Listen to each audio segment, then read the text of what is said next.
Hi there, Carla here from Documenting the Journey. Thank you so much for coming to hang out with me for a little bit.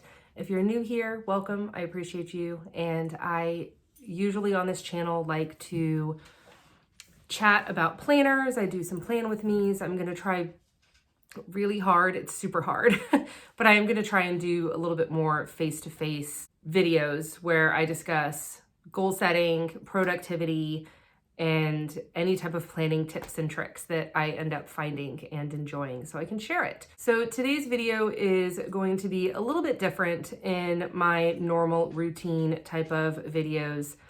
I am going to be talking about why I am not going to be choosing a word of the year for 2022. So let's back up a little bit and discuss what is a word of the year.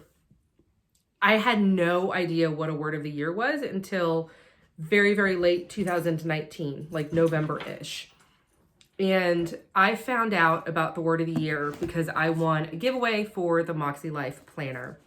So prior to having the MakseLife planner, I had never been a goal setter. So I had no idea what a word of the year is. And a word of the year is a word that you choose that kind of sets the tone for you for that entire calendar year. In the planner, Sierra has a page. I should have had this pre-prepared. You can see how often I do not talk to the camera. So she has a page here called Your Intentions page. And it's got a lot of really great questions on it. And it has a lot of prompts about what you want more of in your life this year, what you want less of in your life this year, you know, habits that you want to develop, all kinds of really good ideas in here. And at the very, very bottom, it says to choose a word of the year. I really struggled with this concept. So what Sierra wrote in the planner for word of the year says, your chosen word will serve as a guidepost for your priorities and the decisions you will make in the coming year.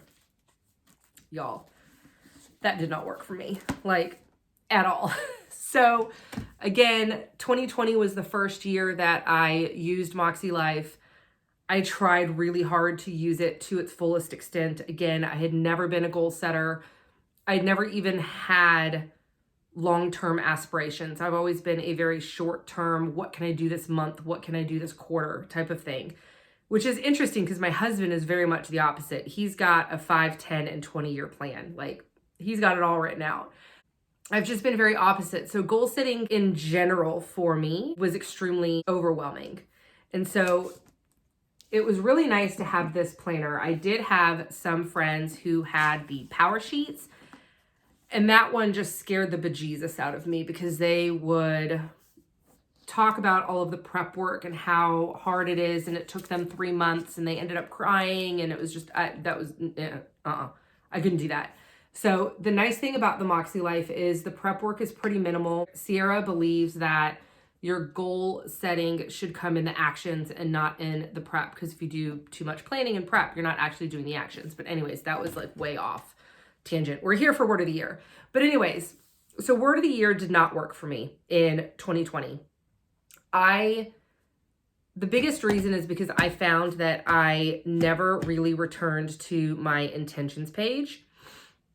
So my word of the year in 2020 was patience, which is pretty ironic since 2020, like everything just kind of blew up and went all wonky. And so I still worked on multiple things in 2020. Patience was always in the kind of like back of my mind, but it definitely, I didn't feel like it was like a beacon of light or a guidepost, you know, any of that stuff. I just felt like it was just one of those things. I'm like, well, I need to work on being more patient. So I'm going to do X, Y, and Z in order to do that.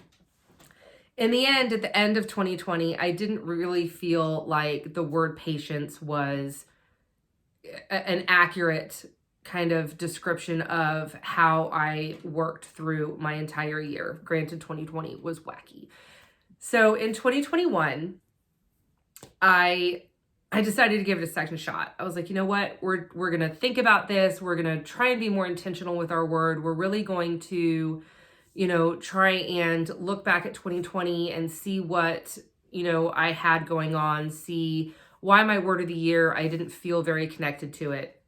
And it could very well be that I just don't know how to choose good words of the year.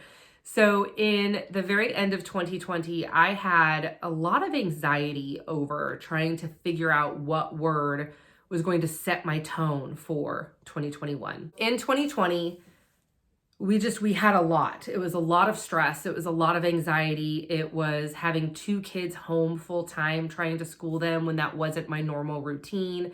The teachers really struggled because they had never used Zoom or anything like that before. So it was a very high stress year for me. So I thought about my word for 2021 for probably 2 months, and I had a lot of anxiety over it.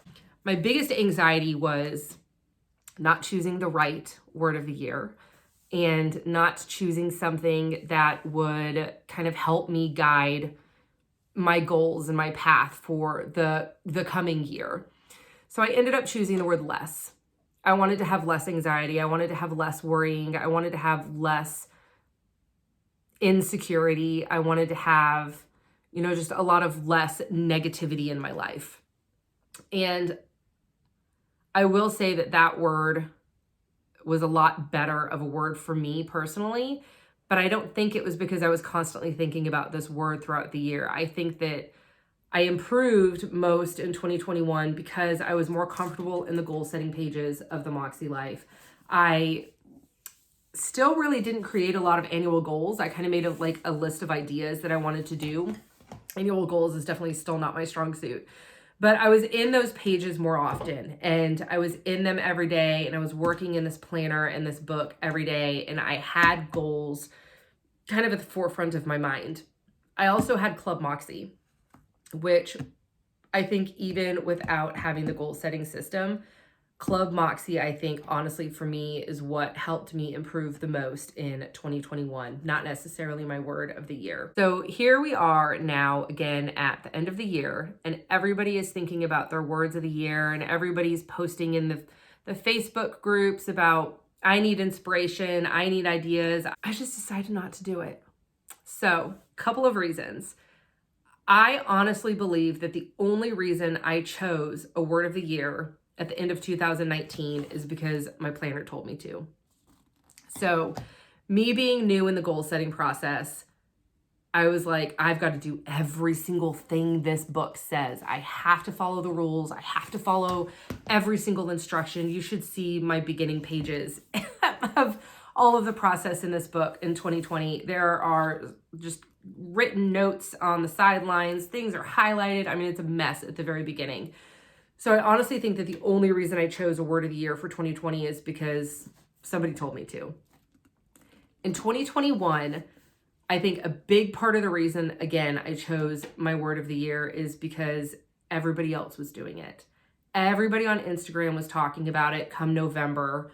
Everybody, on all of the Facebook groups that I'm in that are anything planner related, at the end of November, everybody was talking about the word of the year and I want to choose this, but I need different words that kind of sound like this, but it's not really actually this word. And I need a synonym and an acronym and all the NIMs. And I just realized, I was like, you know what? People are stressing out over a word of the year. And I did too. For 2 years, I just had severe anxiety about choosing the best word, or, the most unique word, or I want a word that people hear and they're like, oh my gosh, that is an amazing word. You're going to have a great year. I'm not doing it this year. I just don't feel it. I don't feel personally for me that a word of the year really does a lot for me. I do know plenty of people that it works for them so strongly to the point where they get the word of the year on a decal and they put it on the front of their planner, or they make a necklace out of their word of the year, and I applaud them. I'm happy for them. But for me, it doesn't work. It doesn't work because I never return to my intentions page. I never really think beyond my monthly goals and weekly actions enough to have one word kind of encompass how I'm going to spend my entire year. And honestly, I don't want the anxiety of trying to choose one word and then find a word and try and figure out, is this the right word, or should I find another word that means the same but is not that word. It was too much for me. So I decided going into 2022, I will leave my intentions page blank.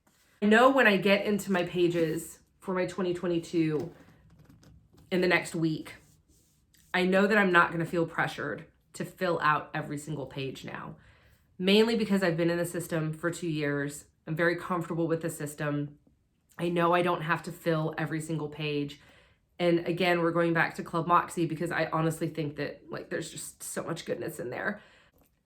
And Sierra also said, I can't remember if it was in Club Moxie or just in general or in life or, you know, personal conversation that we had, is you need to be able to realize why you set goals.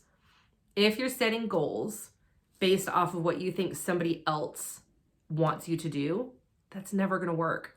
And that is what I did for 2 years with my word of the year. I felt like other people were doing it. I felt obligated to do it.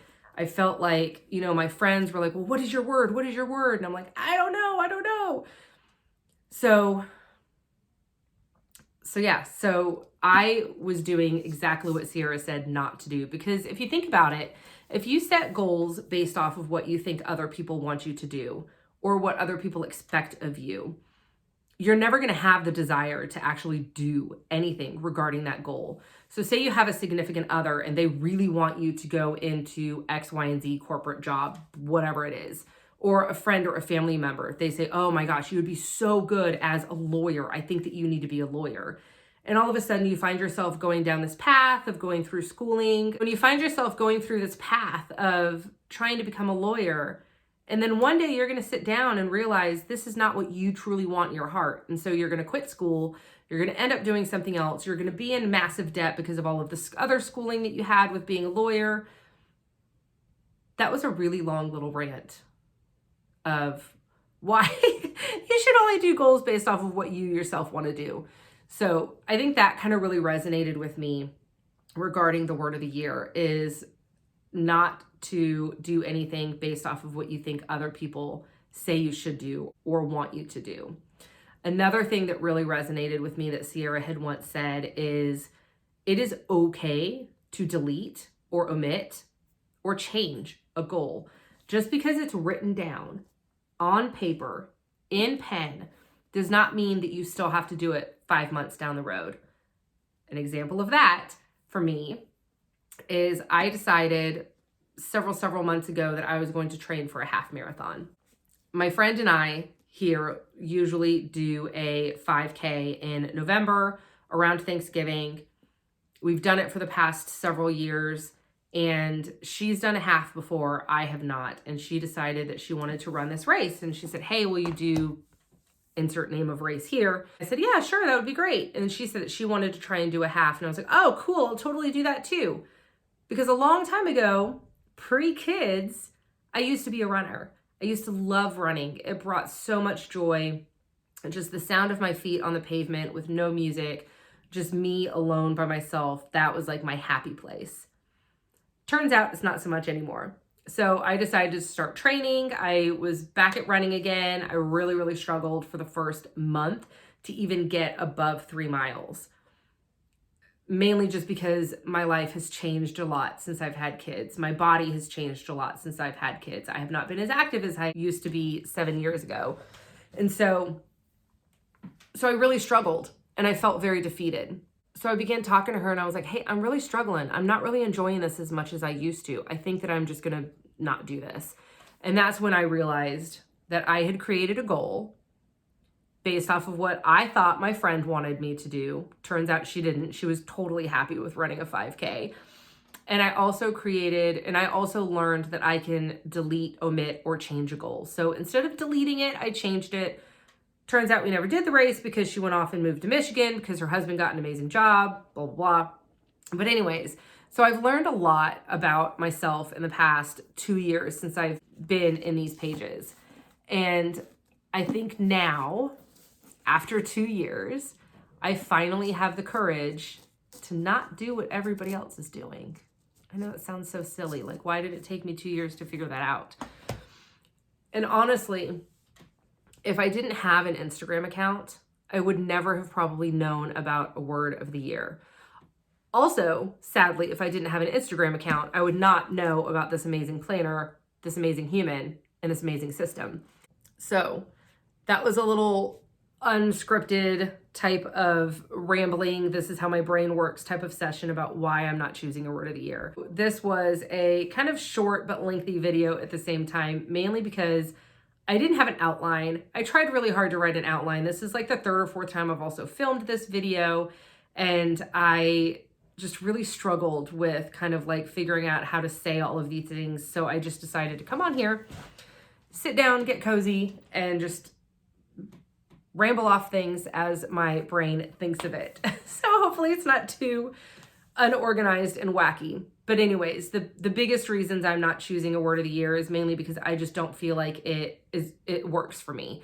I don't feel like it does anything for me that is special that my goal pages won't do.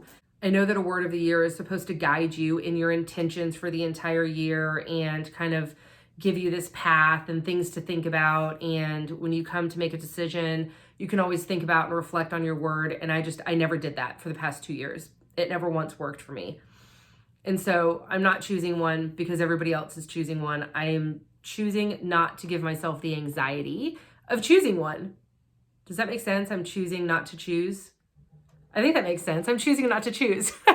And so I hope this video helps somebody, because I truly, truly, truly believe that you should never do something because everybody else is doing it. And I feel like with social media and Instagram, I even fall prey to it. But I just know that if I never would have had Instagram or social media, I never would have felt the pressure to choose a word of the year just because everybody else in the community is doing so as well. So I hope this video finds you well. I hope it doesn't upset you. If it does, sorry, feel free to DM me. We can chit chat. If a word of the year works for you, I am astounded. I am so happy for you. For me, it just doesn't work. And I am choosing not to make myself anxious over choosing one word for an entire year. So thank you for watching. I appreciate you guys kind of listening to me ramble and chat for 15 minutes or so, maybe 20. I don't even know how long this video is going to be. But thank you. I appreciate it. And I hope that you guys enjoy the rest of your day.